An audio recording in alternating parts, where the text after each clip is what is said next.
good, because we're going to get this item to kind of explain the book, talk about why you came to listen, some of the key ideas in it. I'll ask them some questions, but you're recording it too, Tony. It's being recorded. If you don't want to be recorded when you ask your question, I can mute mine and Tony can, I don't know, hide his or something. And then, ask your questions and we'll do a Q&A.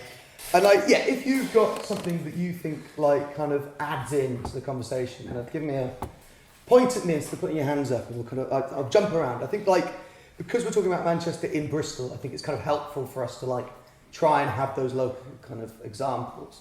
I've already lined Ben up to tell me a bit about Cardiff as well. We can talk about all the places nearby. I think that would be lead to a more productive conversation. Just do that, and we'll be good to go.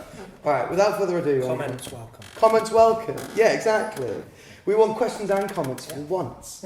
So without further ado, I'm going to pass over to Isaac Rose to tell you about his book, and then we'll come back. Thanks, Isaac. No worries. Thanks for inviting me. Thanks for having me. Wonderful to be here. I've actually only once been to Bristol before, so it's very wonderful to properly be here for a night in the city. Kind of got myself in the mood before coming here to go to look at the plinth of the Colston statue. It's very nice to see. So my book is a book about Manchester. It's a sort of a book about its contemporary housing crisis, I suppose, kind of in a very simple terms, but then kind of contextualising that within 200 years of history of the city. And I suppose, for those of you who aren't familiar with Manchester or haven't been there in some time, over the last kind of 10 years in Manchester, there's been a really quite astonishing kind of building boom, skyscrapers popping up, lots and lots of build to rent, corporate landlords, blocks being built, particularly in the last 10 years, so particularly in the period after the financial crisis, the way in which they've been able to kind of get the cities kind of moving again has been by stoking this property boom, this kind of real estate boom in the city centre. But that really is it's a sort of deliberate, it's been a very deliberately created and deliberately kind of stoked property boom by figures within the local state, kind of since the late 80s, basically. So as a sort of response to deindustrialisation, Manchester City Council and kind of figures within the local business elite decided to kind of embrace this kind of property-led regeneration strategy in the city centre, and they did it kind of with remarkable success to some extent, particularly in the last 10 years. And basically, I think, that story in Manchester, there were kind of two reasons really for writing the book. One was because within Manchester and within the discourse around Manchester, this is seen as a very kind of good thing, and there's a lot of celebratory kind of discourse around what they've done in Manchester, around it being this kind of miracle, this kind of economic kind of miracle, economic success story. And I kind of felt that, my day job is working for the Greater Manchester Tenants Union, so I'm kind of through that work really kind of seeing day to day the impacts of gentrification, rent rises and so on in neighbourhoods of inner city Manchester. So it was kind of clear that there was a very one-sided narrative being told about the city and about the kind of, celebratory narrative around the current boom. So it felt really important to kind of put out that kind of critical look at what's going on contemporarily.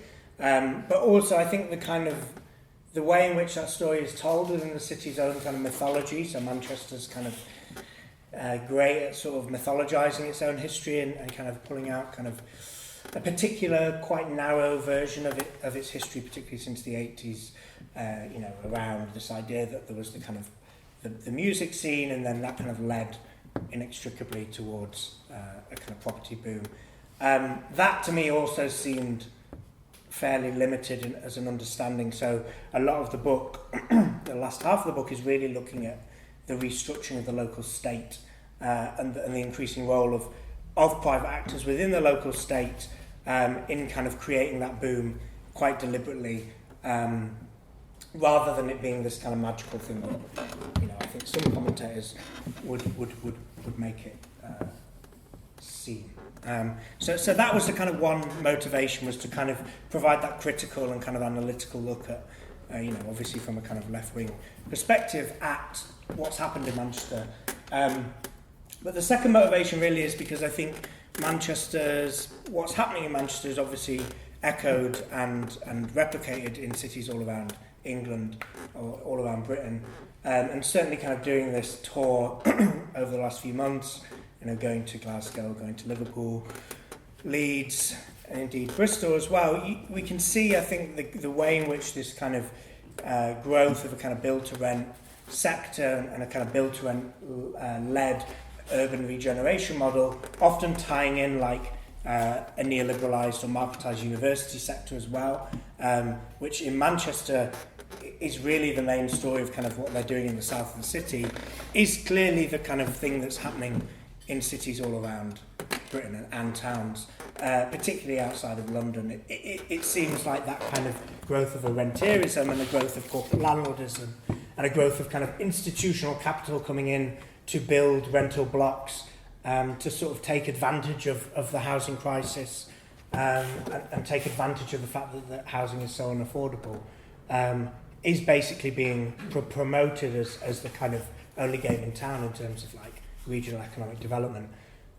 Certainly stuff like levelling up, a lot of that money and a lot, is going towards these kind of schemes. And I would certainly predict to some extent that this will be a core part of how Keir Starmer will probably look to kind of govern a kind of economic boom.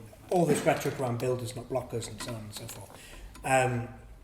Seems pretty clear that this model that is in Manchester, you can kind of look at the story of Manchester and look at how that has come in a very particular kind of local, kind of path-dependent way, also throws light on, I think, a broader trend of kind of how the economy is moving, how capital, where capital is moving into rentierism rather than production or anything like that, the incentives towards build to rent and so on and so forth.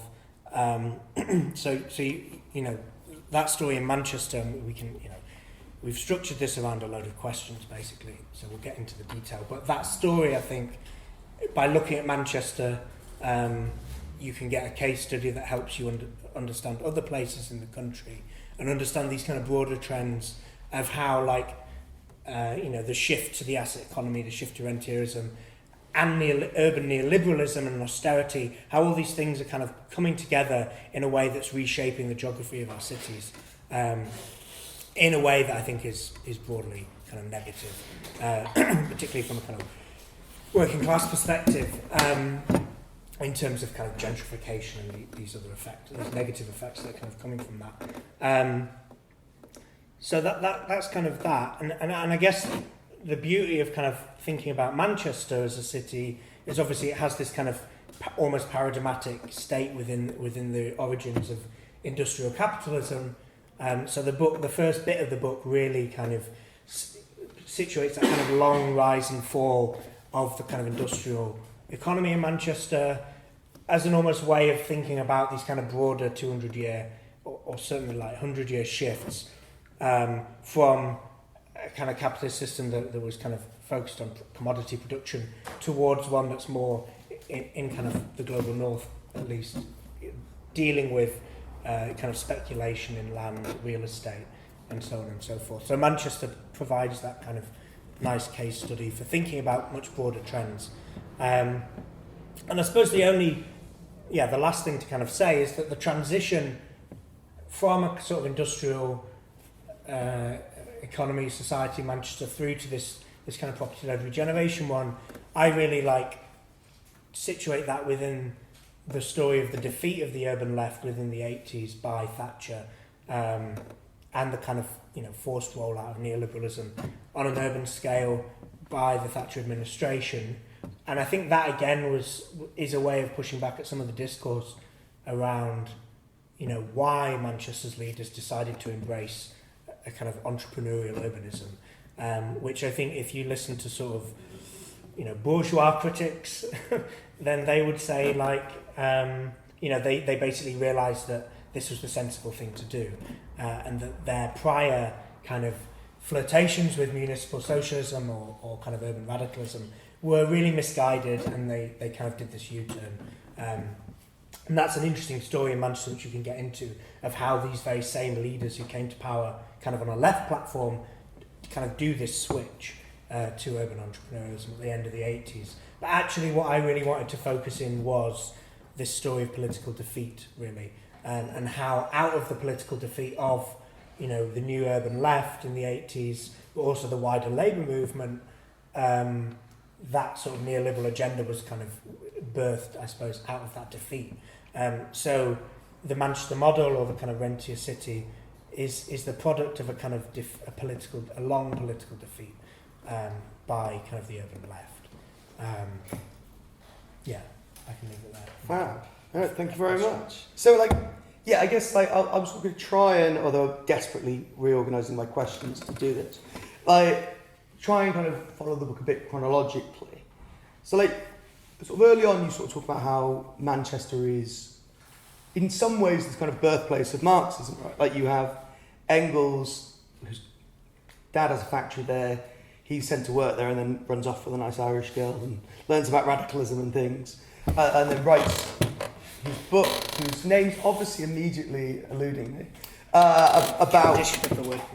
There you go, I've read it and everything. It's not fair, I don't get the credit now. But and you describe that in the book as Marxist urbanism.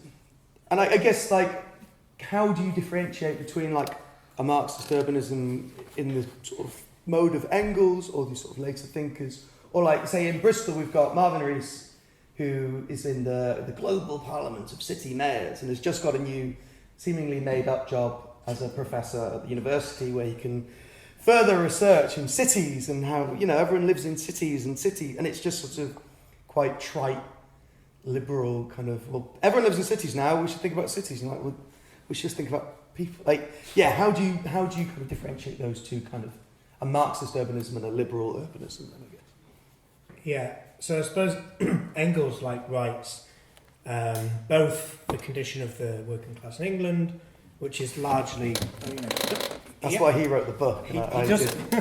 He does a sort of tour of industrialising Britain, but he largely focuses on Manchester, and within that he describes the sort of the terrible conditions that working people were kind of subjected to in these kind of rapidly urbanising industrial centres.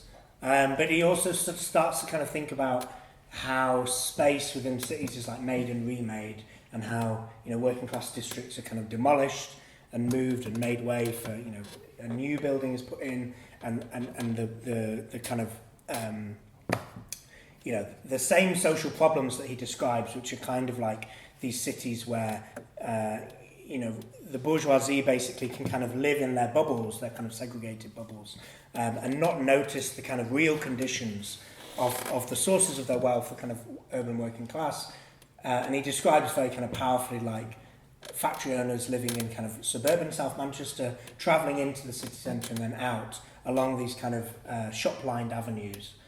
And behind those shop-lined avenues is kind of the real conditions in which the working class live. But they never see it. They kind of live in these kind of segregated spaces. And then he kind of, that's what, in the 1840s.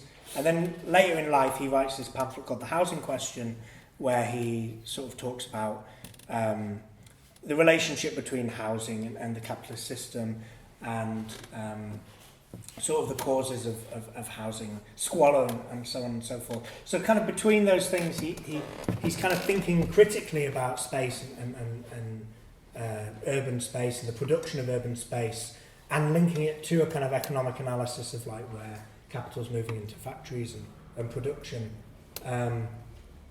in a way that I suppose that is then developed in the 20th century by people like David Harvey and so on. But I think at the core of it, it's kind of looking, I guess, as Marx would have done, looking at in the hidden abode of the production of urban space and urban society, of well, where are the economic and class forces that are shaping districts and neighbourhoods, and why is it that certain people live these kind of wealthy and segregated lives while other people are condemned to squalor. This is not I suppose, a natural state of being, but rather the product of kind of economic and class forces.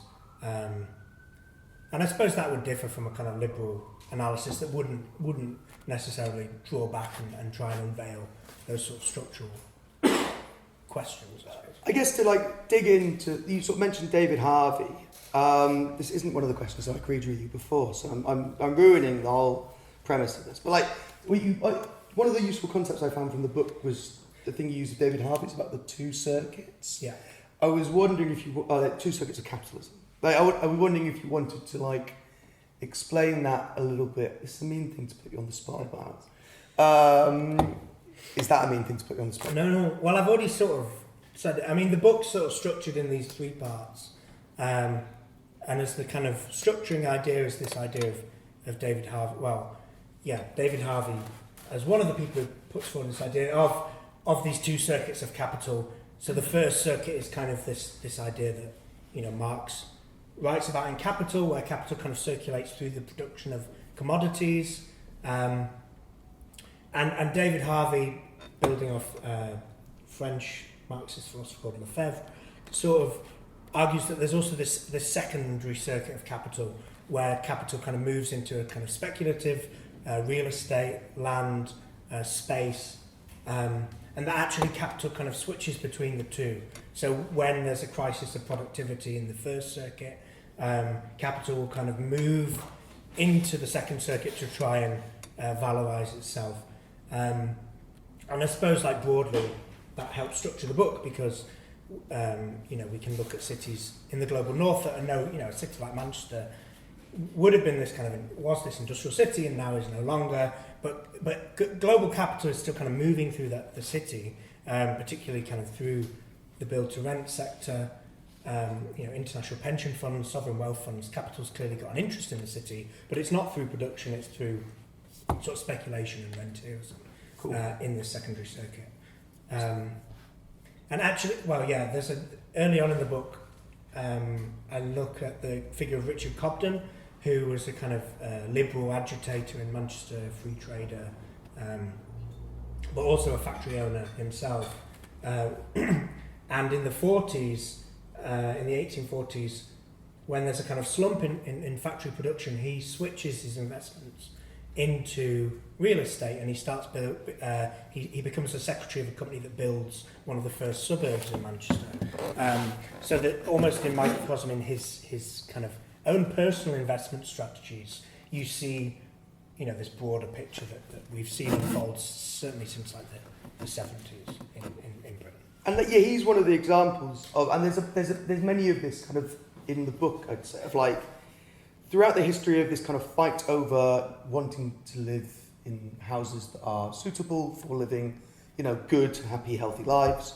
And there's often throughout the book these kind of coalitions of radicals, later they're communists, earlier they're not, and liberals. And often, and I think David Cobden was one of the liberals who kind of slightly co-opts and screws over the radicals, or at least takes a lot of the credit, if I recall. What can we do to mitigate that as radicals in this room? What is a way to given that we do need to work with people and in Greater Manchester Timber Union and in Acorn and stuff, we're working with people who are of varying sort of political backgrounds. What can we do to try and avoid that when that's something that comes up quite often in this work? I suppose it's so I suppose the book looks at these kind of coalitions, particularly in the early 20th century, of radical liberals and the kind of labour movement that built early suburbs like Wythenshawe and kind of the slum clearance programs and so on, which sort of had these kind of one of the things the book sort of wrestles with a bit, and I've wrestled with, is the sort of kind of contradictory and slightly ambiguous nature of those kind of slum clearance programs. On one hand, there was this kind of almost utopian desire to provide good sanitary housing, which also came with it a certain paternalism. So, a lot of these estates that were built didn't have pubs. They were kind of designed as kind of dry areas. Or there was a kind of, like a surveillance aspect within the new estates. And also, to build them, they kind of cleared and demolished these kind of long-standing urban kind of working class communities to do, and not everyone wanted to leave these areas. So there's this kind of all these kind of contradictory things in play. I suppose in terms of like advice from that history. You always want advice. Just solve the ever-present problem of history. As radicals or as socialists or whatever, you need to know why you're in those kind of alliances, I suppose, and what your own standpoint is and what your own base is, and not enter into them blindly. I suppose one of the interesting things actually is liberal. In Manchester, is like liberalism itself has sort of oscillated between. In the 19th century, the Manchester Liberals were very like laissez-faire, like let the market, do what the market wants to do. And then in the kind of early 20th century, the kind of key liberal figures kind of moved much more towards a more kind of socialistic kind of perspective. Obviously, the foundation of the welfare state nationally was in part as kind of a radical liberal thing, as well as a kind of socialist kind of Labour thing, and certainly like key figures within the building of Withenshaw and stuff were liberals, but also sometimes kind of seen as utopian communists or socialists. So, but that's the sort of story of like how liberalism moved, and then obviously liberalism kind of moves back, I suppose, to kind of neoliberalism, which feels a lot closer to the kind of political perspective of the kind of 19th century liberals, and in Manchester, kind of self-consciously so. That these kind of post-industrial business elites see themselves as the revival of that kind of 19th century Victorian kind of captains of industry, Manchester men type thing. So that's almost a story of liberalism itself, which to some extent is a political tradition beyond that. I think it gives us. I think it's a good place to sort of come to like the ultimate place where radicals. Sell their souls to liberals, which is the Labour Party, and the new urban left, which you talk about. There's lots of sad faces now. I know we've all done it. It's all right. Try everything once. But in the book, you talk a lot about the sort of the new urban left, who kind of grow after 1968, in the 1970s and 80s. Often by the Labour Party, mostly by the Labour Party in this book. And I was wondering if you want to sort of explain a bit about what the new urban left is, and then sure, and I guess and how they got defeated might be the salutary lesson of the new. Yes, well they do provide the alternative.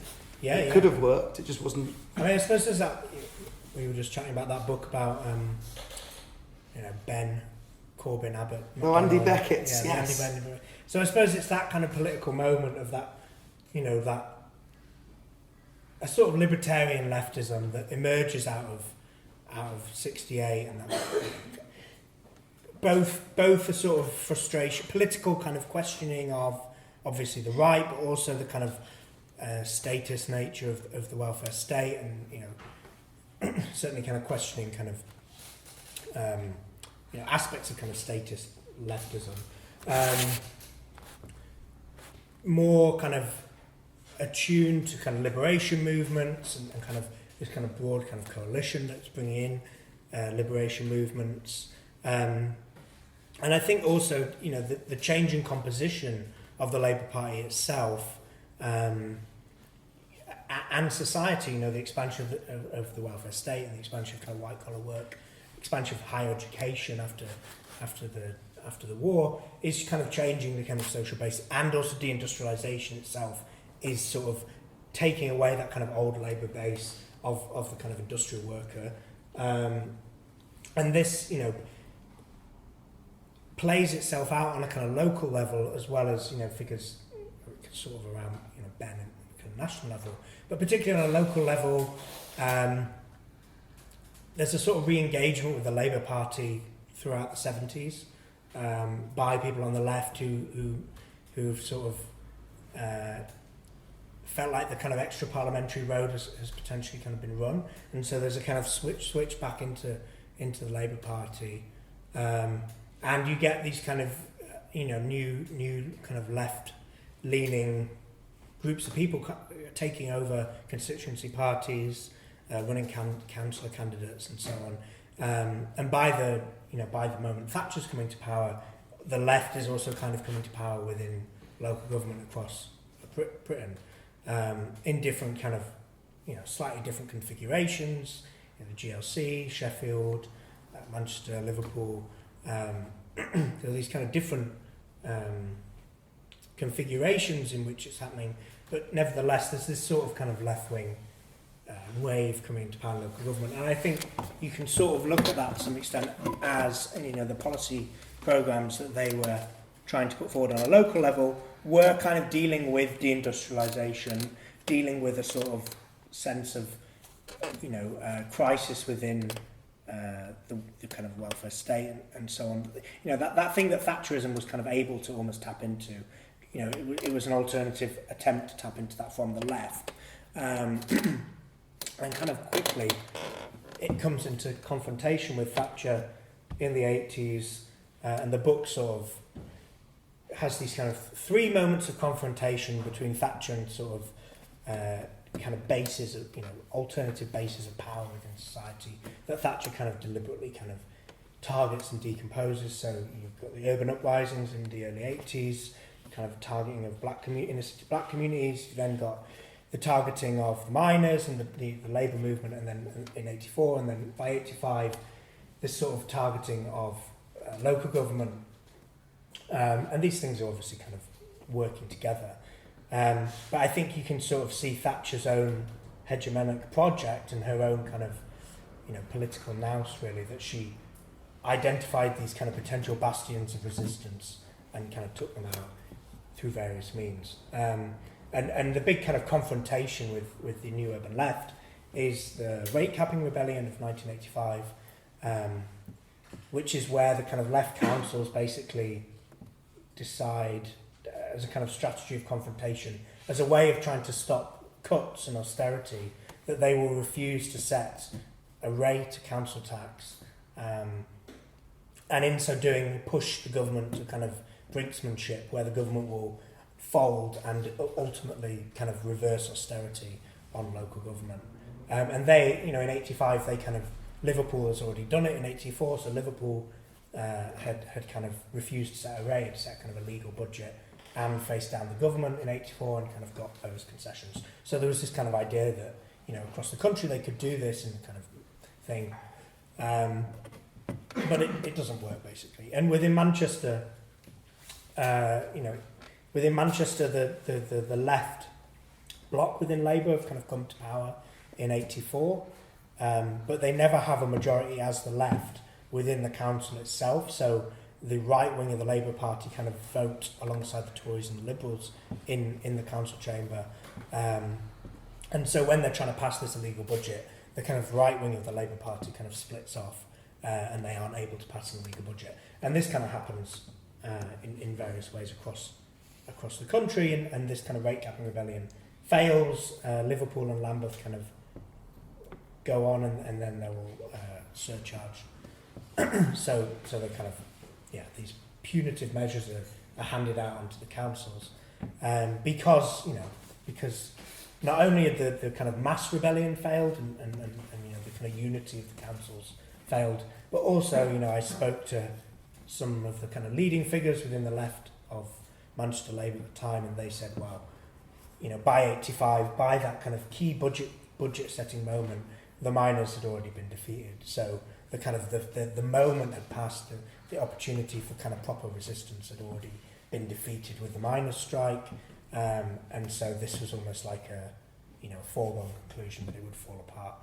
And then really the cementing of all that is the 87 election, where Thatcher kind of comes back with a majority again,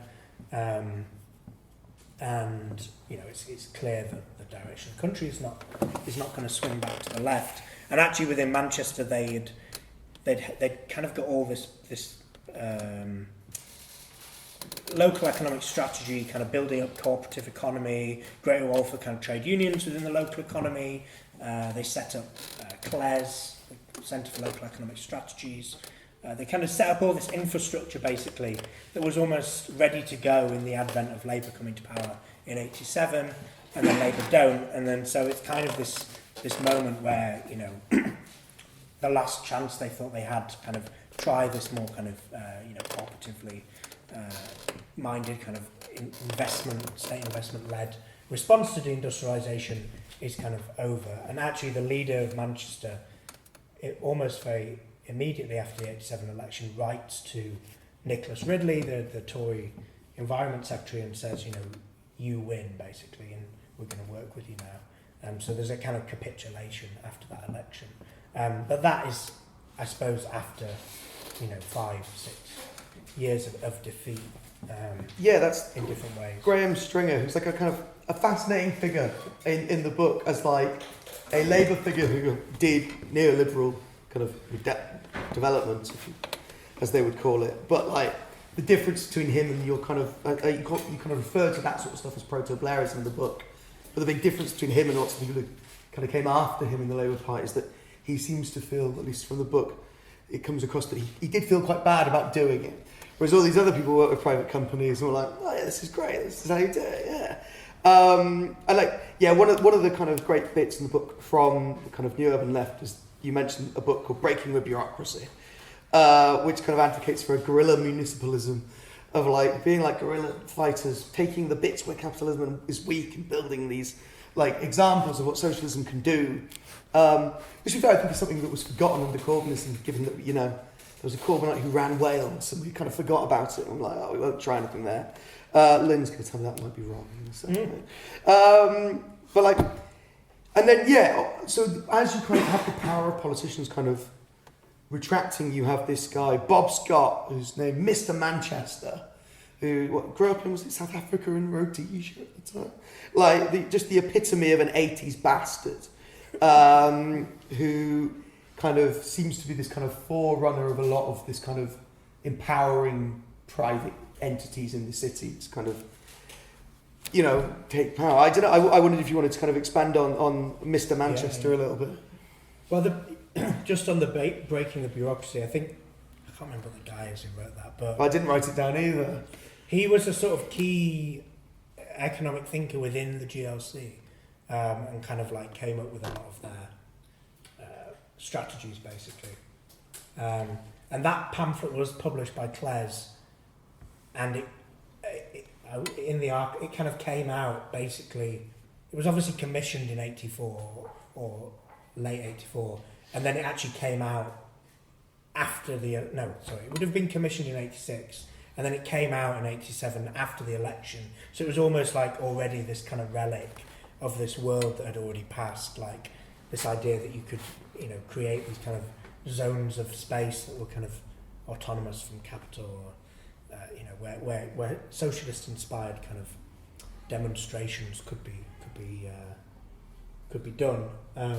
Already felt a bit kind of anachronistic by the point it was published by CLES. Because everyone assumed Labour was going to win in '87, right? Yeah. Like, I know, Alan Moore said that V for Vendetta was too optimistic a book because it was written on the assumption that Labour would win in '87 and then immediately be cooed by fascists. Yeah. And he's like, but it was much worse because Margaret Thatcher won. Yeah. So kind of in response to that, the new right almost take that concept of zones and use it for the, not zones where not zones of economic democracy where capital is kind of controlled, but zones where democracy is taken off and capital is allowed to be free. And this is sort of this is something that Thatcher administration have sort of been experimenting with since the early 80s. In the aftermath of the uprising in '81, Heseltine sort of writes these papers that says, it took a riot, we need to now experiment with creating these urban development corporations, and he does it in Liverpool and the East London. And those are the uprisings that were sparked by the riot in St Paul's in Bristol in 1980. Yeah. So that there's already an experimentation on the right, and they are quite explicitly inspired by Hong Kong and parts of apartheid South Africa. And so, Quinn Slobodian's written this great history of it. But that's all about sort of tearing apart the fabric of, I suppose, the democratic state, and creating these spaces where, companies won't be taxed as much where they move to, or, in an extreme example, there would be less labour regulations. Planning law is kind of suspended, so things can be pushed through more easily. And Thatcher is basically persuaded to do this in 81 by, I think, Heseltine or Keith Joseph, who basically says, the people in East London who you will be disempowering, the councils there, by doing this, are all communists. So you should do this because it will basically be a way of undermining the power base of our enemies. And again, that's that same theme of like how Thatcher was able to roll out neoliberalism, was through this very kind of almost Gramscian strategy of like taking out her enemies. And by 87, Thatcher sort of makes a turn to the inner city problem, and then kind of these questions of municipal socialism. And in her conference speeches in 87, I think, talks a lot about, I think this is the speech she never made because of the Brighton bomb. But she talks about the enemy within, the enemy without, the enemy within. One of the enemies within is these kind of municipal socialists. And so enterprise zones, urban development corporations, as models of how you can change governance within cities, is kind of rolled out across the country. And there's a handful of these urban development corporations.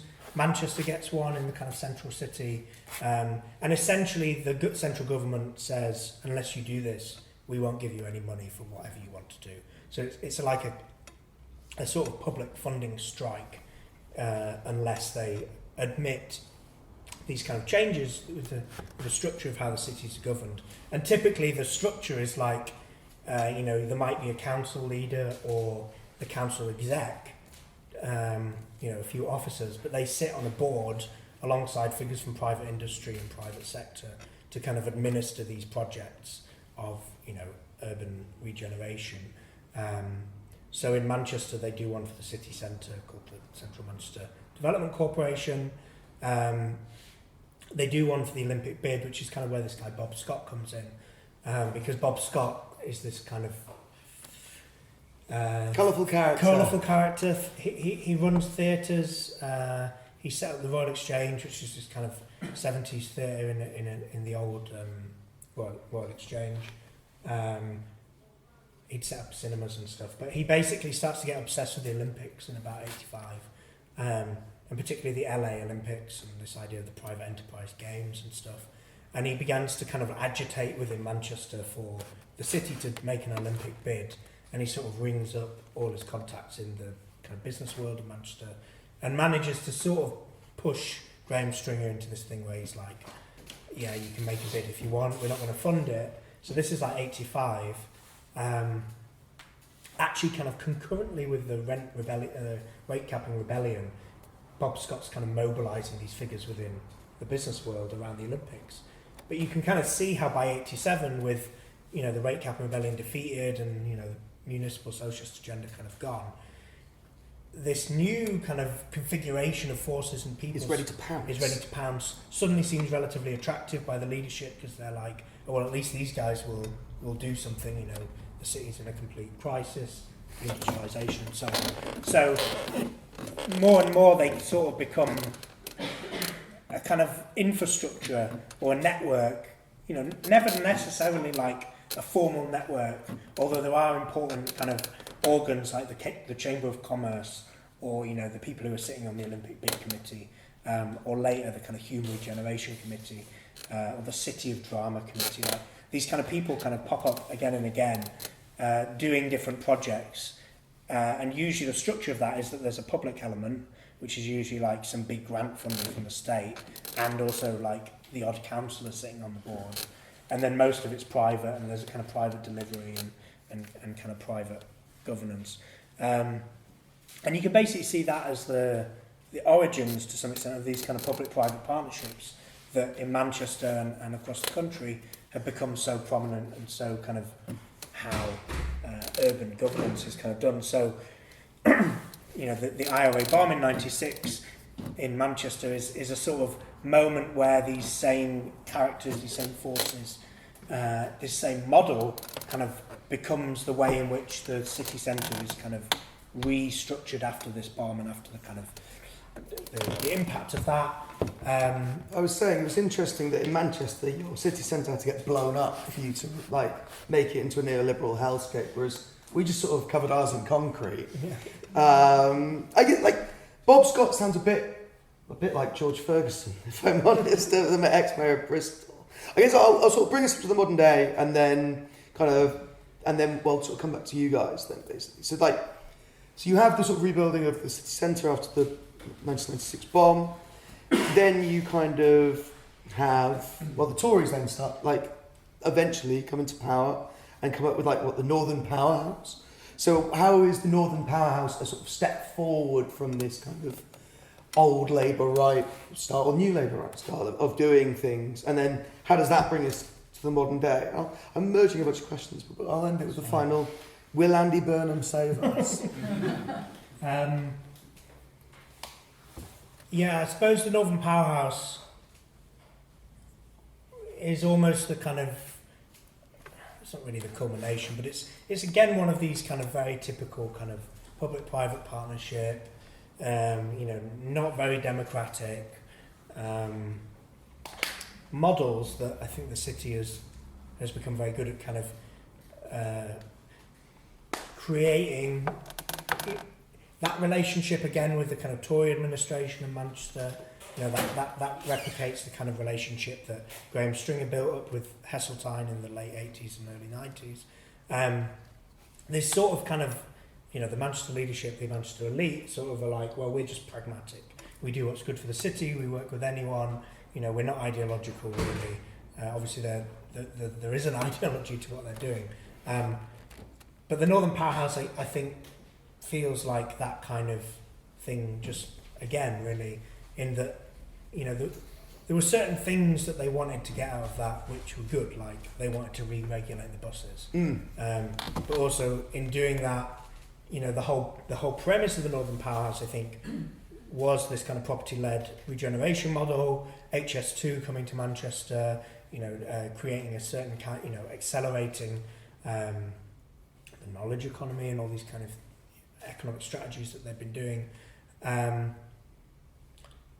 So it was a kind of acceleration of that. I mean, one of the things that's really striking about the Northern Powerhouse is they devolved a kind of £300 million fund, kind of central government backed loan stock to the combined authority,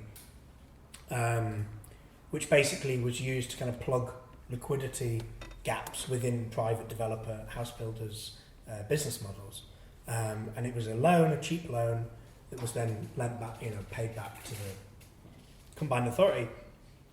There was a FOI done by the BBC only a few months ago, almost £900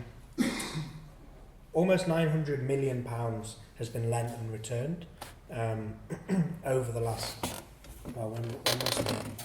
2016.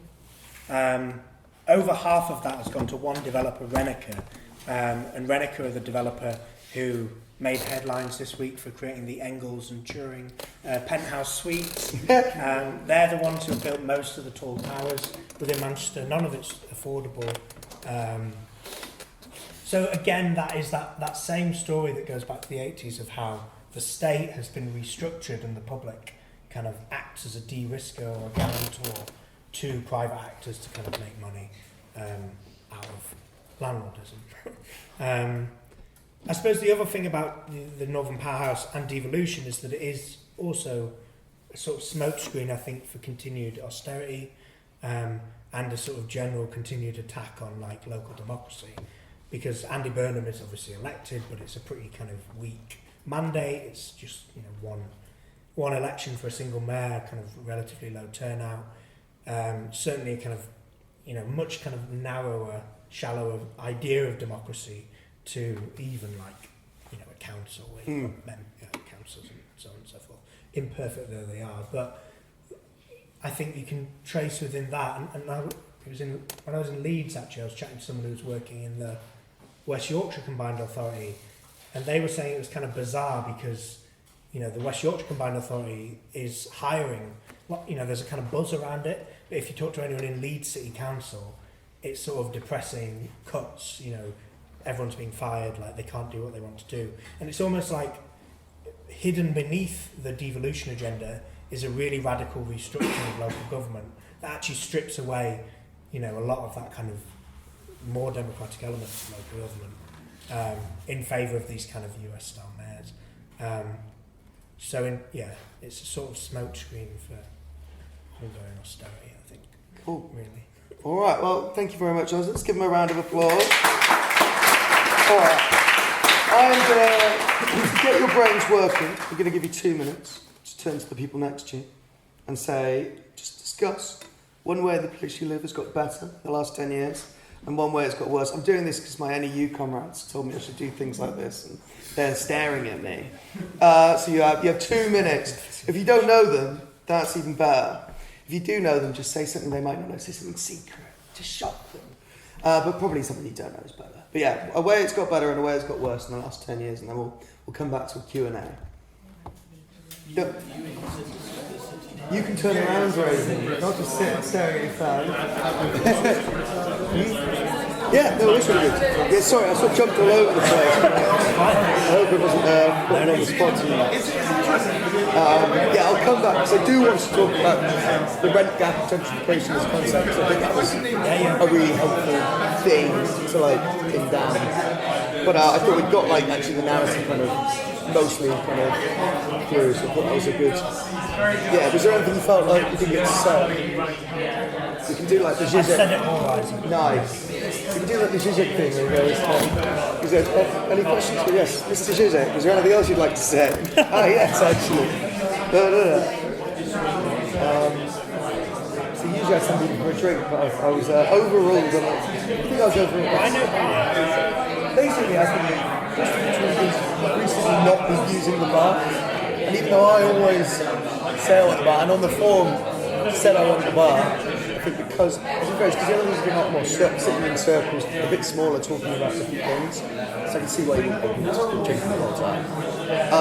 So I think they would have just assumed you didn't want it. There's a very good public store there. We'll go to afterwards. Right. No, it's fine. For the venue. Yeah. But they want to make money. No. That's not a venue. Love it. I guess if you're on the land, you don't need to have money. Exactly. Yeah, that's the thing now. They're like, okay, well, we don't need any more cap. No rent. Guess they have to upkeep.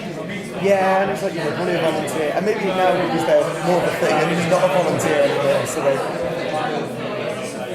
used to be just sell the beer and then just charge us for what was gone, and like a hotel. Right.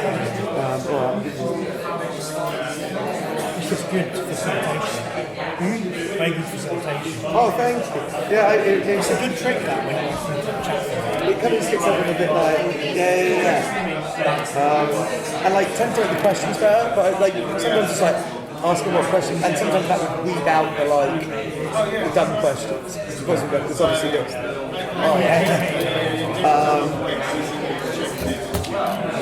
Formula. All right. You've had your time. Have we got any burning questions immediately? Or comments. Or comments. We're allowing comments. Sophia, yes. Hi. Thank you for that. I've really been enjoying your book so far. It made it sound like I might not enjoy the rest of it. I've really been enjoying the book. Really drops off.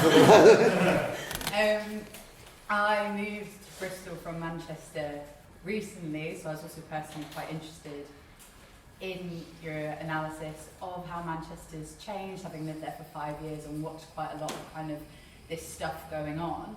And as you talked about today, there's quite a lot of discussion specifically that focalises around the city centre and the Deansgate Towers they are quite visually striking and are really seen as like a particular marking point in terms of Manchester's regeneration and kind of the ongoing changes that you've had in the city centre. One of the things I always found really interesting living in Manchester is that, as you say, kind of the 10-year period is really crucial, and I moved about 5 years, well now 6, I've been here for almost a year now.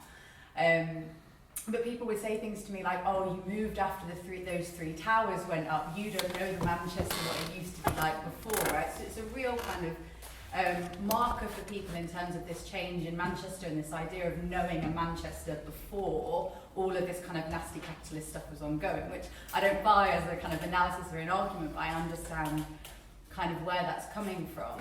One of the things that I feel kind of a sense of like caution about, and I guess I would like to know your opinion about in terms of that, is like this particular focal point on the kind of the skyscrapers in the city centre, so the Deansgate Towers, and obviously there are now more towers than 3 there, God knows how many there are now, and then also Ancoats specifically, another area in the city centre that's kind of seen a lot of this going on with like campus coming up and all this kind of stuff. I sometimes feel like there's an over or like too much of a focus on those areas in particular at like the risk of neglecting other areas that are massively seeing gentrification and various changes that are really terrible in terms of like renters and local communities in Manchester.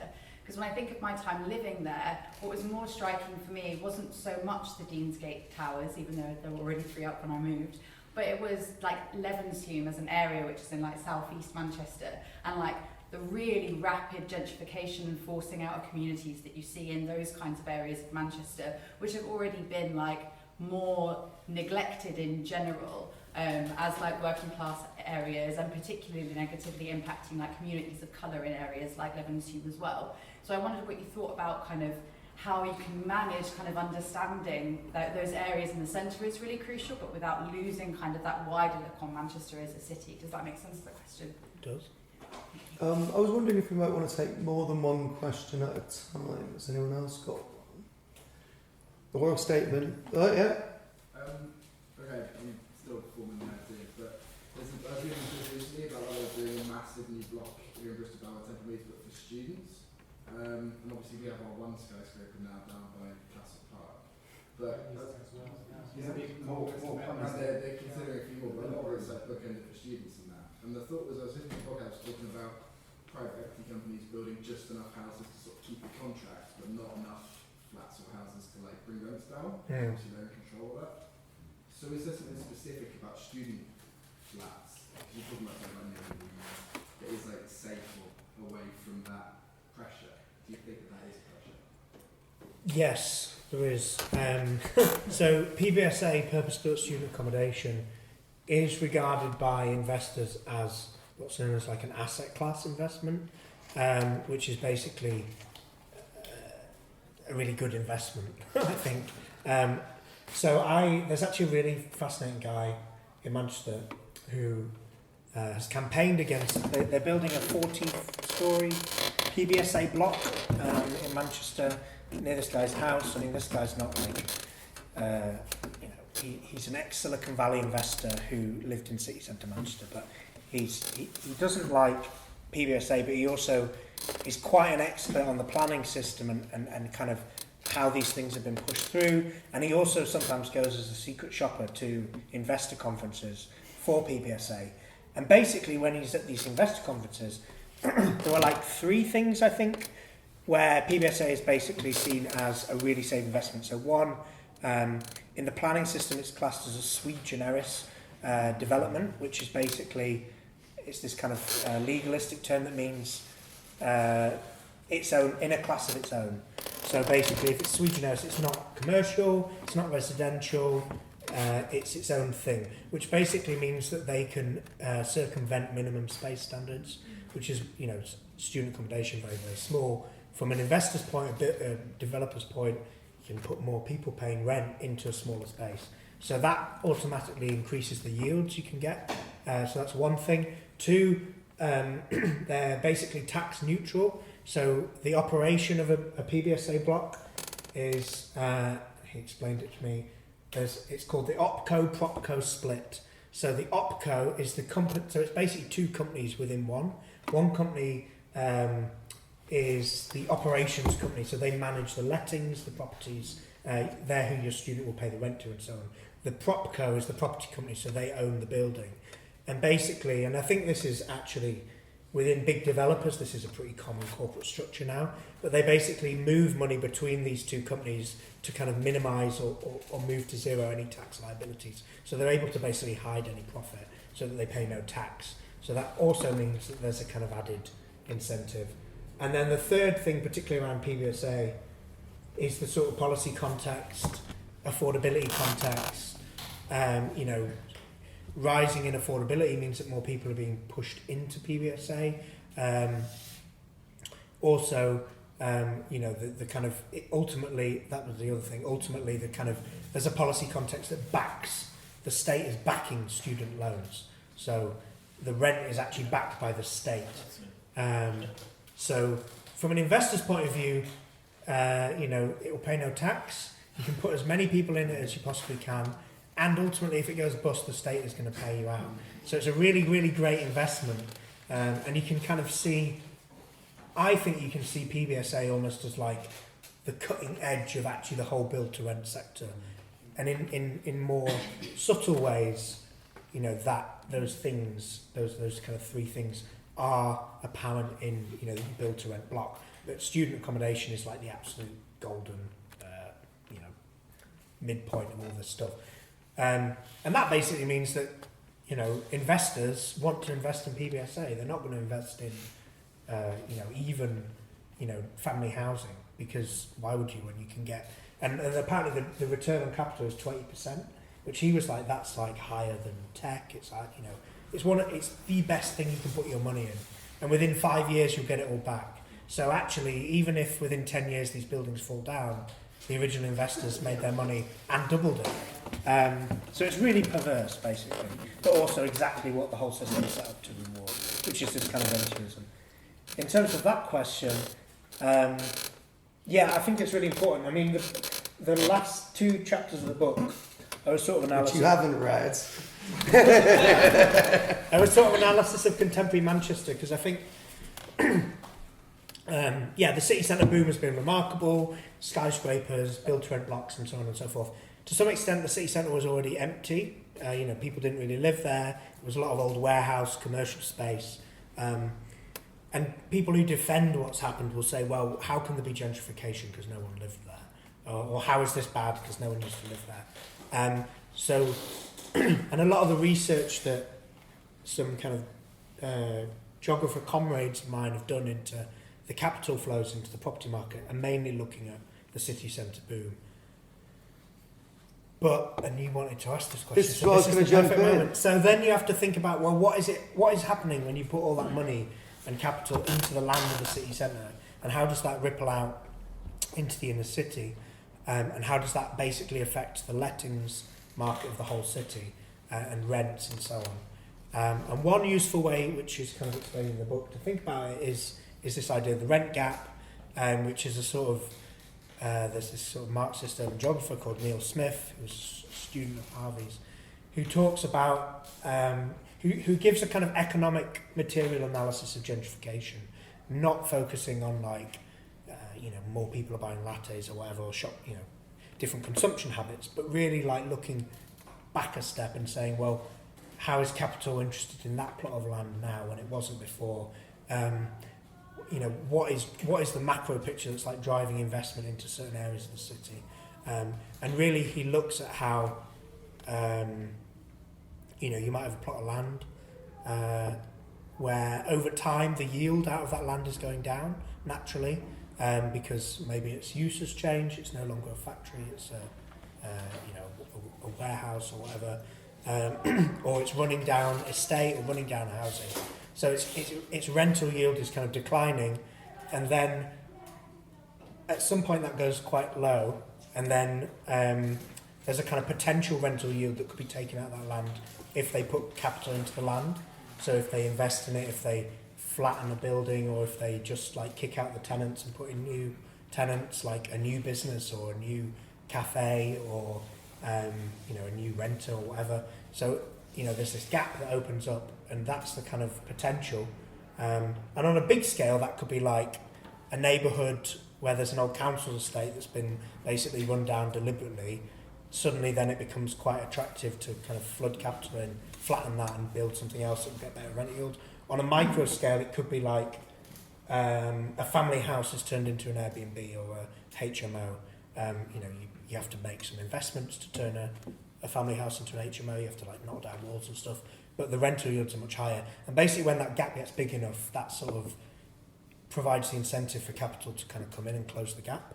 And that kind of is how capital like moves through a neighbourhood. And like landlords are actors, but the state's also an actor or a developer. Like there's all sorts of different actors. But that sort of rippling effect is kind of how gentrification happens in a kind of like material sense. And you can literally like see that in a neighbourhood. Like you can see that here. And it creates perverse incentives, right? If you've got all your councillors enmeshed with people who build things, and that's their model of like making areas better, but they're also the people who need to like. I mean, there was an example in a tower block in Bristol where like people are selling drugs in our hallway. So the council made a rule that no one was allowed to visit you in your flat, so people couldn't hang out and sell drugs in your hallway.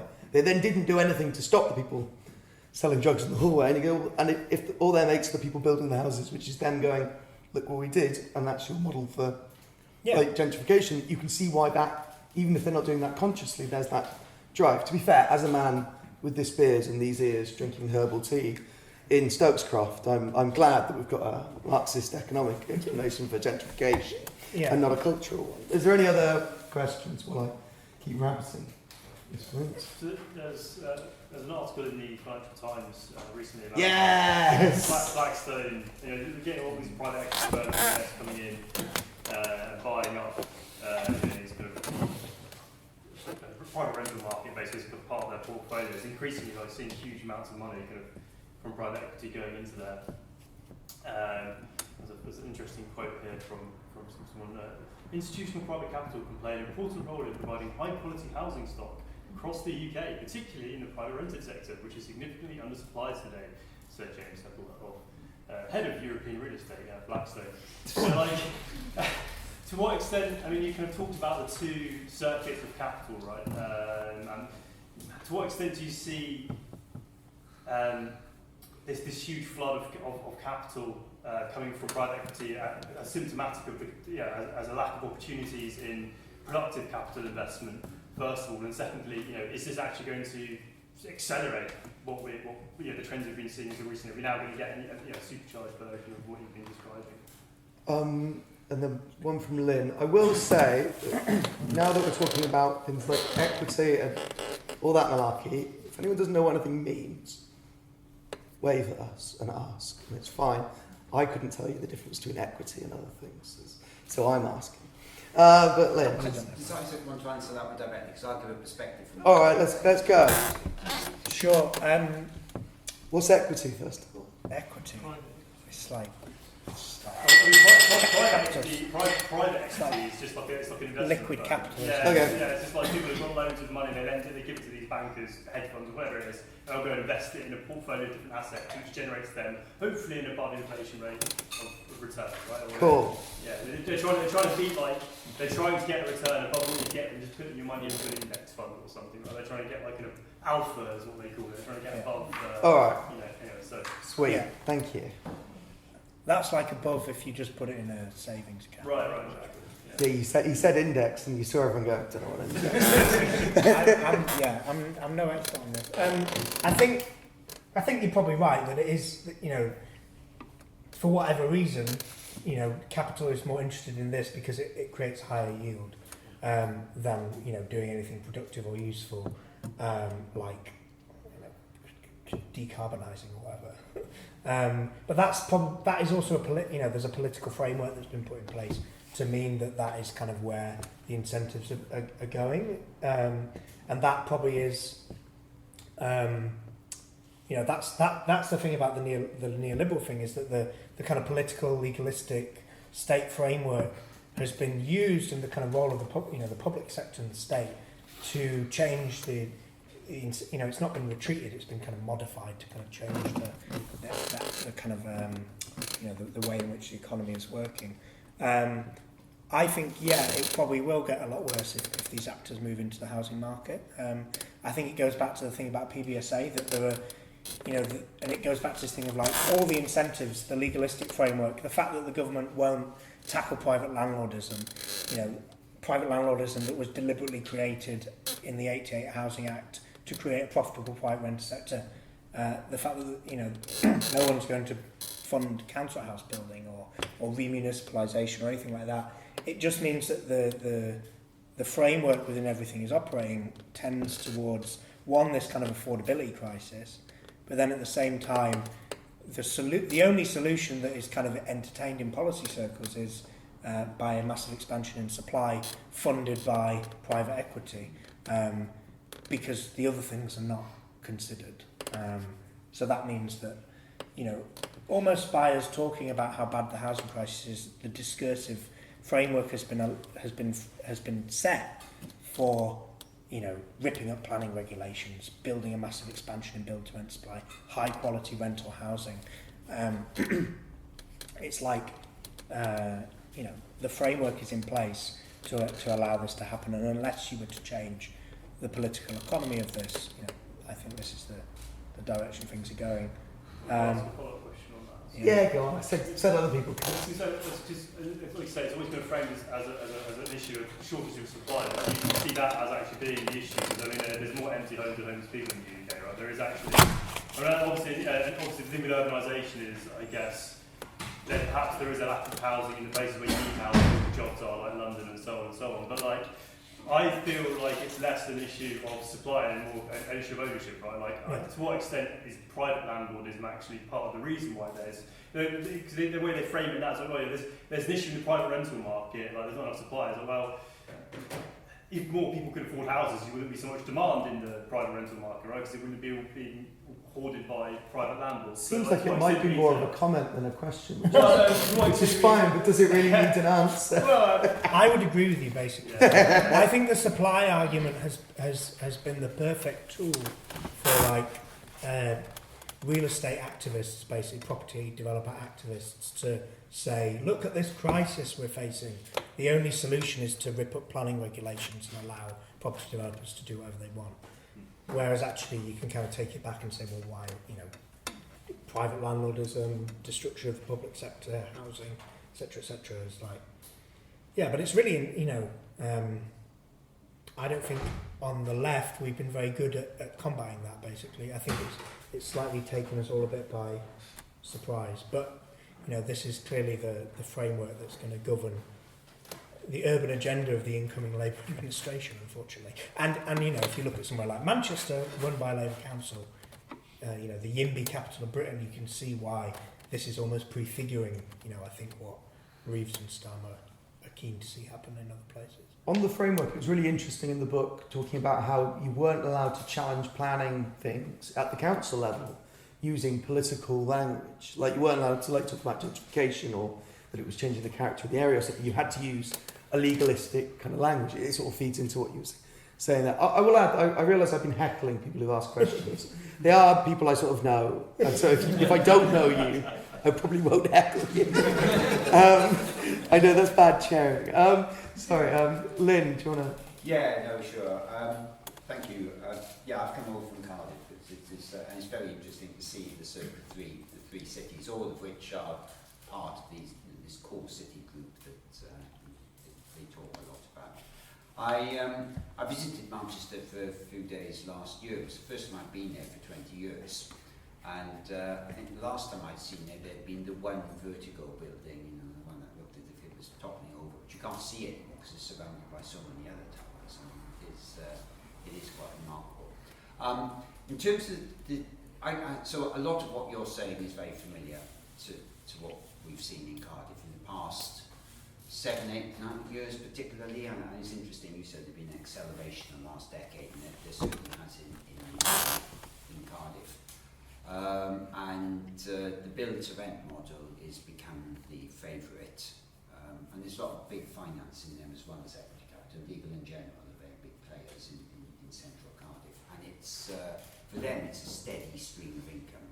And I agree with what you were saying on PBSA, but in a sense, the sort of build to rent is almost a grown-up version of PBSA, isn't it? You know, and the way planning works and viability arguments, effectively they're guaranteed a 15-20% return on developments. Otherwise, they say, "Oh, we can't afford to do this."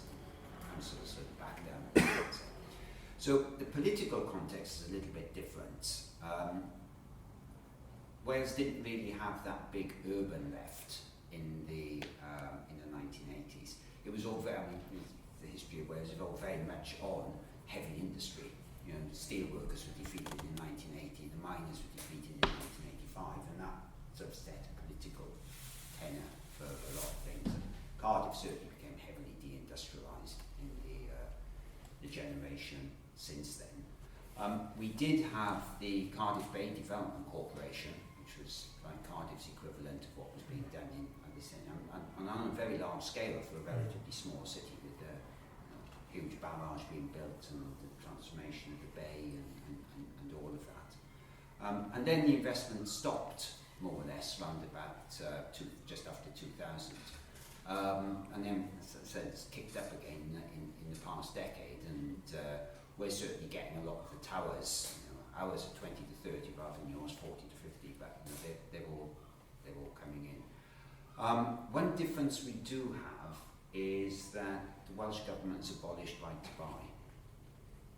All right? And that does make something of a difference, because it's allowed some councils, Cardiff being one of them, to actually build council houses in a kind of partnership with a private sector, but nonetheless it is building council houses and renting them out on a council basis.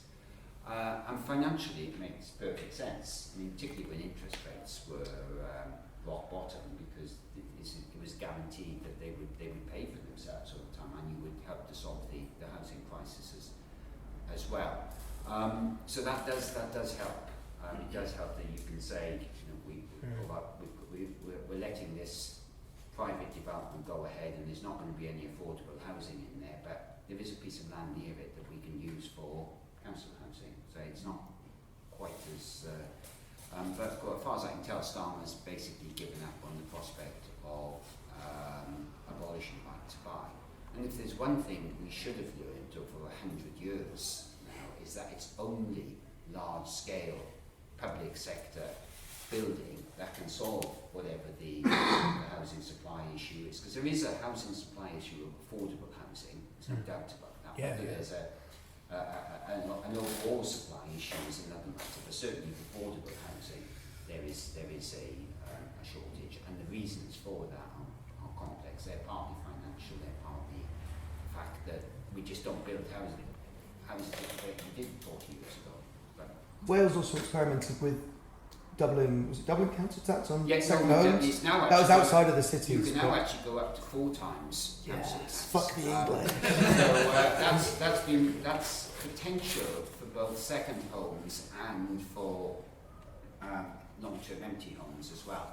Partly driven by concerns in parts of Wales about the impact on Welsh-speaking communities of high numbers of tourists and so on buying up, but it has been adopted in cities as well. Cardiff's now going to go up to a 200% levy on empty and second homes, which is obviously, I mean, it's intended to both encourage those owners to sell so that those properties then go into the wider market, but also to raise revenue that's supposed to be directed into building social housing.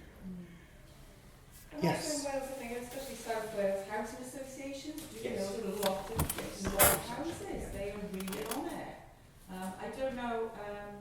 Wales did get a lot of EU funding, We've lost out but badly we've on lost that. out. Wales has lost out badly on the EU funding. No, it's not. Wales did really well out of it. But yeah, social housing is really, really good. You know. Yeah, no, you're In quite Wales, right. I was talking to one of my councillors, but a question for you then, Isaac, because one of the issues that we certainly have in the Cardiff area is Cardiff and the capital region. Because there is a lot of investments in Cardiff, but there isn't in the wider area. you know, and the difference between Cardiff and Evervale or the Rhondda and Merthyr and so on is very pronounced. And the only solution that seems to be put in is let's have better transport links so people can travel down to Cardiff to work. And I was wondering what, you know, Manchester and its surrounding areas, what the relationship there is. It's pretty similar, particularly the kind of north-east of the borough, of the region. These kind of ex-industrial towns, pretty, you know, poor, multiple, you know, really economically uneven. Manchester's slightly different because the south is quite affluent, so like Cheshire, Old Trafford. And I actually think that's probably the secret as to why Manchester has actually been able to be. So when I was in Glasgow, what was really striking was that, you know, Glasgow City Council have almost tried the Manchester thing but failed because there isn't enough demand in the kind of, people don't have enough money to spend. They can't do a consumer-led regeneration of like bits of central Glasgow because people just don't have the money. Whereas probably the secret to what's happening in Manchester is that there is this kind of southern peripheral belt, both of like, you know, middle class landed footballers and so on, but also kind of skilled working class. You know, there is still kind of elements of industrial production in kind of defence, you know, pharmaceuticals, all down around Runcorn and stuff like that. There is these kind of little productive pockets where I think Manchester's probably been able to say, well, come and spend your money here, to a lot of, to these kind of hinterland to the south. But certainly, like, even within the city of Manchester, like the north of the city is some of the most deprived wards in England. Yeah. So it's hugely uneven. And again, that goes back to, you know, Engels and what Engels was saying about these, you know, street to street, it's just completely different worlds. I was just going to say that there's sort of, as well as the First Circuit, Second Circuit kind of meta-narrative, there is another one which is this kind of Rentier City in the Victorian era where, you know, you had slums and suburbs being built by private capital and kind of, you know, free market to some extent in like land and, you know, no controls over landholders. And the 20th century sort of abolishes that to some extent with kind of controls over planning and landlordism and public housing. So there's a kind of abolition of the rentier. And then the neoliberal period is like its resurrection. And I think that's quite an interesting like time frame to think about the current housing crisis within, because I think we often think, and actually, you know, if you've followed any of Nick Baino's recent stuff, he actually takes the same time frame in that, you know, I think often we think of the last 50 years and the rollout of neoliberalism and the decline of the social democratic compact. But actually, it's sort of like the situation now is akin to that, like 1880s in cities where it was a kind of free market, you know, free for all. And the response of that was like squalor in the same that we have today, like people live in squalor in extreme poverty because there is no regulation of the market. And I guess that uneven economic geography is sort of a feature of how capitalism, if uncontrolled by anyone else, just moves through space. Like uneven development is sort of in its nature, really. I was wondering, Right, I think I'll follow this thought. I was wondering, you know, much about how like all these changes affected people who work in construction. It's like from what I know, like people who, you know, talk to work and things like that, who are linked up or around. One thing is that there's loads more agency work and how that affects kind of their safety and the precariousness of their work and how much they're able to even, like, you know, form union blocks and fight for their conditions. But also the fact that young, you know, mostly lads, starting in the industry thinking it's all the same as it ever was, and then when they go into and they maybe do an apprenticeship, maybe just having a bit of a go, getting their first job, and they don't actually get trained in the skills that they want. So not only is the safety not up to scratch, and they don't even know that it's not where it should be, but also they don't even come out these jobs that they're doing with kind of the skills that they would once get. They don't get taught properly, so the next job they're doing, they don't have that kind of basis to work with. Some of them might work it out if they've got the right person, but it's just so much more precarious, and it doesn't build that skill set that they can then, do you know what I mean? Yeah. Tell me how much you came across that knowledge. I actually, it's something that I think I would like to know a lot more about, the kind of labour relations of like the people actually building the towers. All I know is what you've just said, really, that you know it's lots of blacklisting, very casualised, and so on, really. I don't have any particular insight. There was like a wildcat strike of construction workers in Manchester a few years ago, as I recall, where they I think they moved their machinery onto the motorway and kind of blocked. I can't really remember the details, but it was quite dramatic. I think it would be something to definitely look more into, basically. So I will come to you in a second. There were some hands over here. Was it? I'll take both of you then. You first, because you hand up first, and then you at the back. I was just wondering if you could say something about the investment that we're coming into Manchester from the Gold Sticks and how that got going and what impact that's had. And then go on, I'll take you as well. I just wondered as well, do you have anything to say about the kind of the trend towards growing, building large, sprawling, rather soulless housing estates on the outskirts where they're kind of deserts during the day because everybody just leaves and commutes elsewhere and then they just come back and there's no interest in you get like your takeaway and maybe a Wetherspoons or something, that's about it, and there's nothing else there. People just go home after work, live in these places, and then they commute out and they're sort of odd soul, the kind of housing designed by the Borg. It was the 2019 election. I didn't know Bristol had so many. And you go, you technically live in the same city as me, but we have a very different time of it. Yes. I was like, not trying to ask you to predict the future, but it is sometimes useful to think about England will lose in the Euros. Is there a point where this sort of falls apart? Because there's sort of some signs that maybe like they're just not going to get enough students to come here, or that something like that happens, or birth rate falls.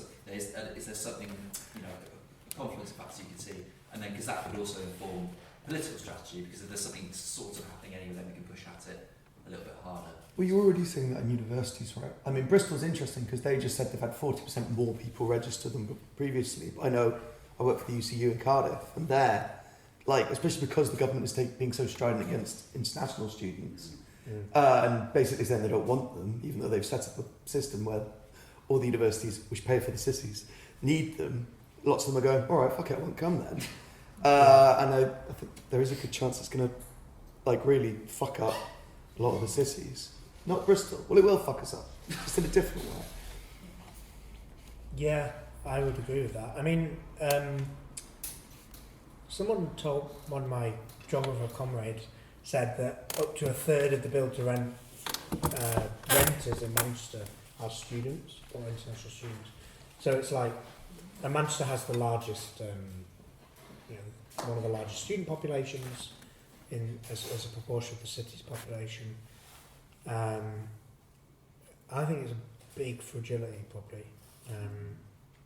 I suppose the thing is, if it does sort of bust on the current model, these things will probably just be repackaged and sort of rented out to slightly different groups of people with slightly different rental levels, and they'll the financing of it will change slightly, but they'll adjust their profit margins, but essentially the thing will kind of keep going. But yeah, I think it's pretty fragile in some ways.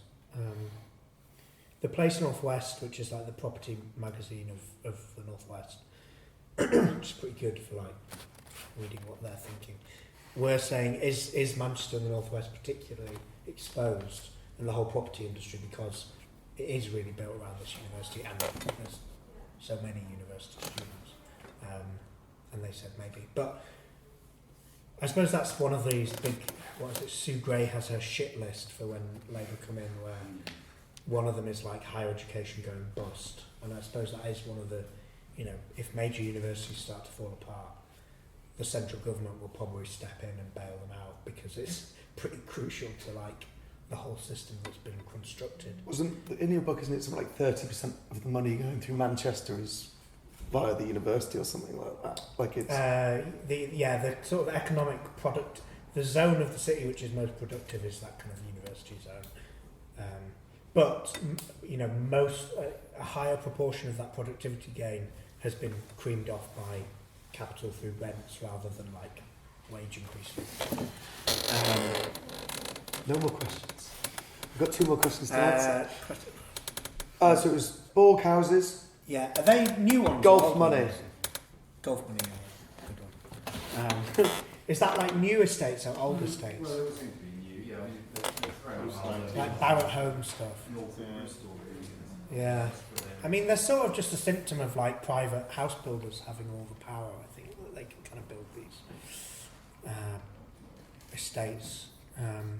But then I suppose there's also, you know, a lot of those overspill estates in the 50s that were, you know, Manchester City Council built big overspill estates. I think Bristol did as well. There seem to be plenty of them who were not happy to talk about Corbyn in 2019. So the sort of flip side of the slum clearance programmes was these overspills, which also often lacked in amenities. It's almost this like kind of peripheral and well, I guess if you don't... It's a recurring theme of like how British planning and urbanism is that it creates these kind of peripheralised estates that are sort of like... If you have no say over where you... Like, you have to live there because that's where the work is, but you have no say over what's built or what's there, then you just need your house, your shop, your Wetherspoons, and your one delivery driver will drive up to you. Sometimes they don't even have a Wetherspoons there. I mean, my hometown only just got Deliveroo. But like... And that's all, if you have no recourse to demand anything back, that's all you're going to get, right? The bare bones, all like joint, because... It seems like it's a sort of failure of public planning, really, of like planning for communities, neighbourhoods and, you know, people. You know, house builders have such amount of power, you know, they land bank, they kind of basically control the supply of housing, you know, these Barrett Home estates and stuff like, they control what they look like you say, but unless you've got a sort of regulatory, public spirited authority of planning to sort of go against that, you know, that's sort of what will be created, I would say.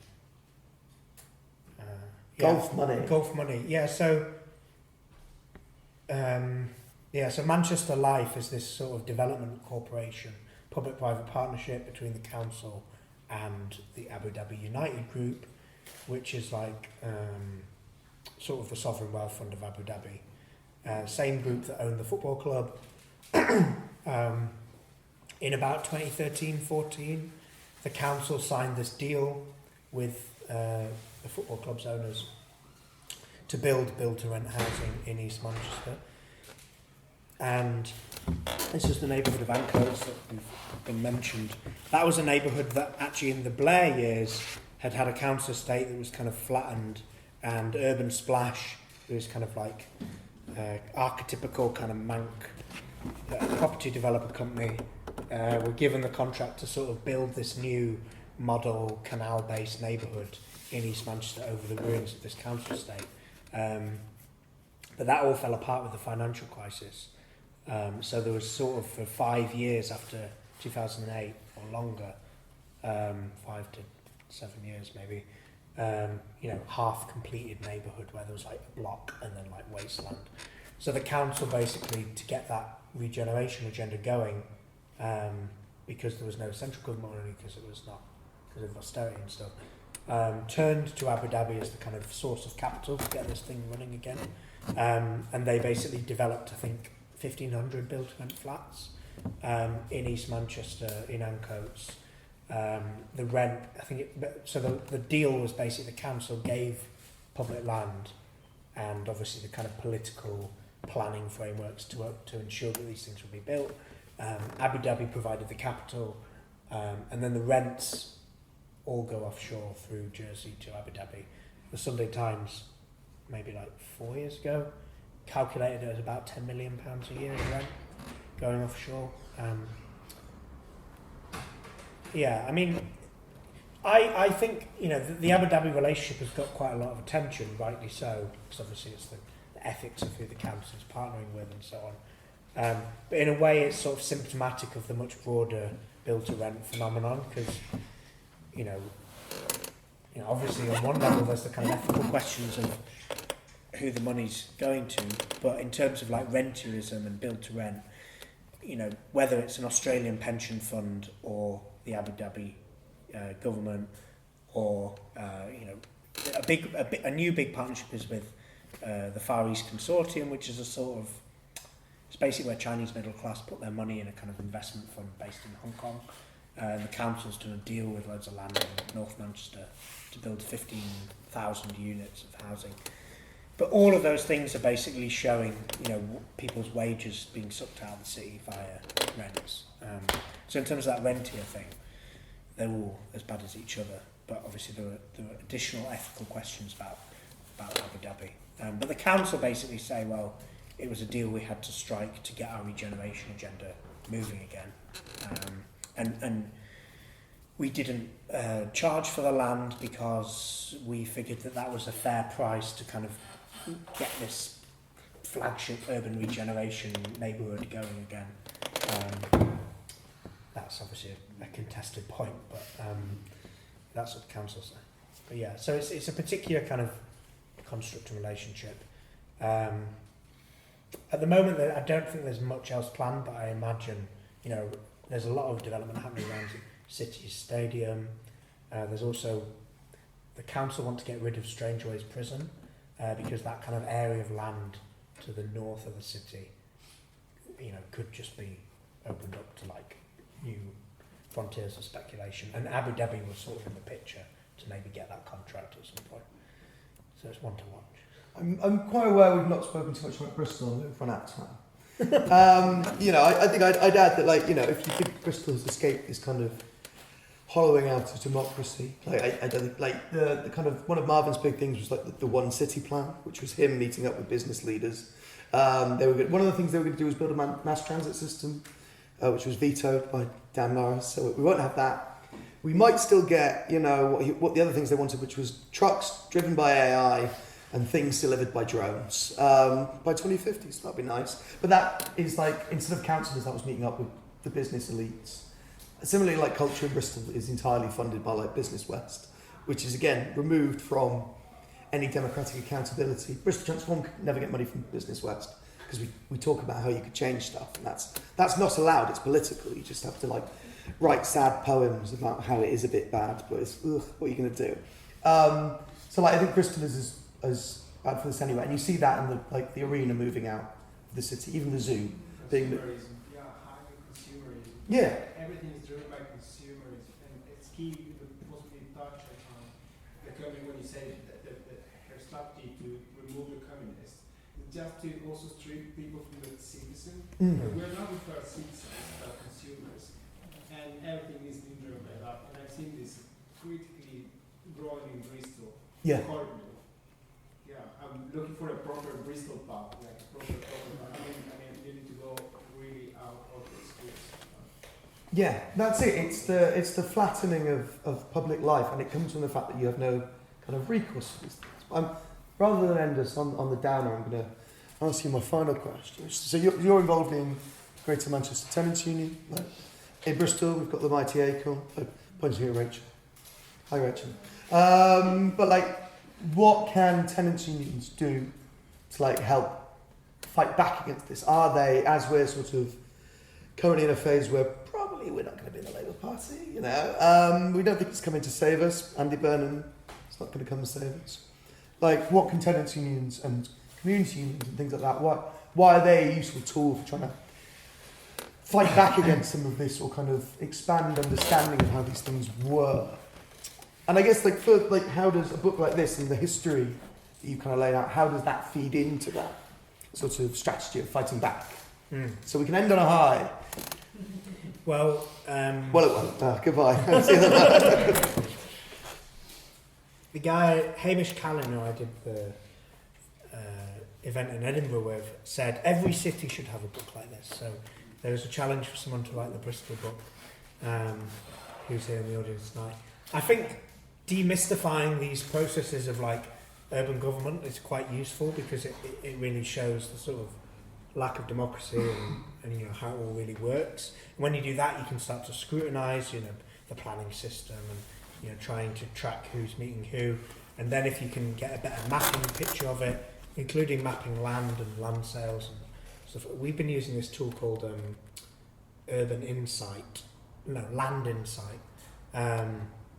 which is actually a tool that developers use to sort of map land ownership. But I can imagine, you know, tenants unions, community groups, land trusts using this tool in a kind of offensive strategy. Because a lot of this is like, it's about, there's a really good kind of radical architecture practice in London called Unit 38, who've done quite a lot of work around the Latin Village campaign in Tottenham.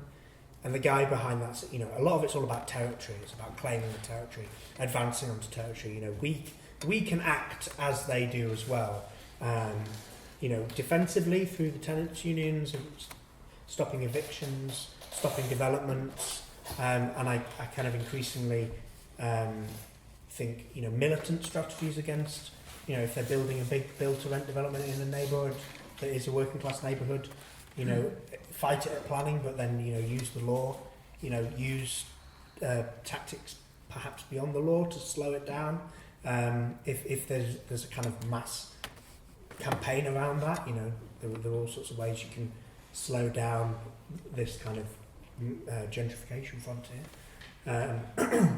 So I think that's the kind of stuff that I imagine tenants unions should be able to have that function of like, it's not just the tenant-landlord relationship, it's also about like space and territory and, you know, this all gets a bit theoretical, but like basically, you know, which classes are able to exert power and control over neighbourhoods?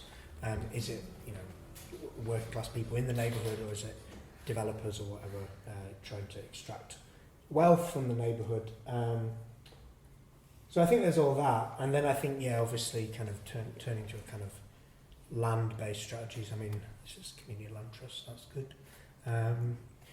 In the, you know, that sort of the zone, the politics of the zone, I think we can still use kind of fruitfully to try and counter some of this. But I think at the moment it is probably a bit of a defensive battle, unfortunately.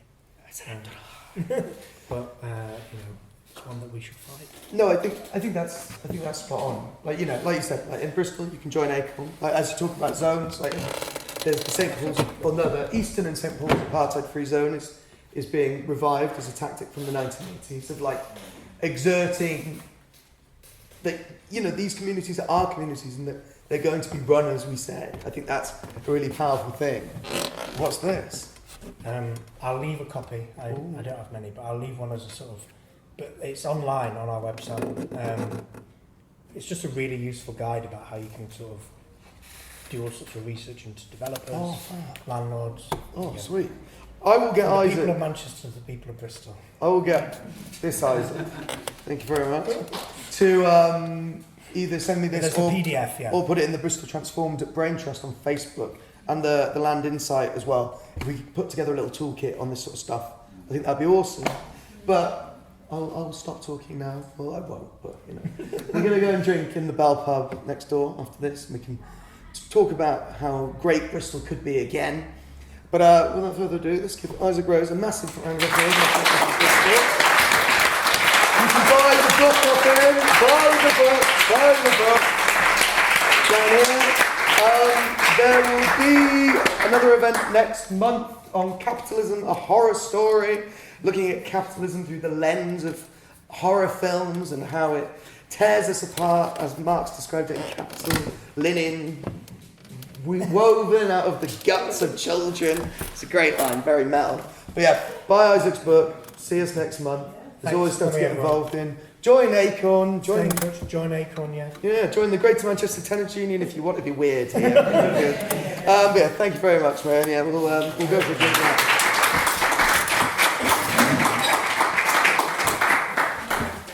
We'll say the other thing. So I've got to watch the bugs.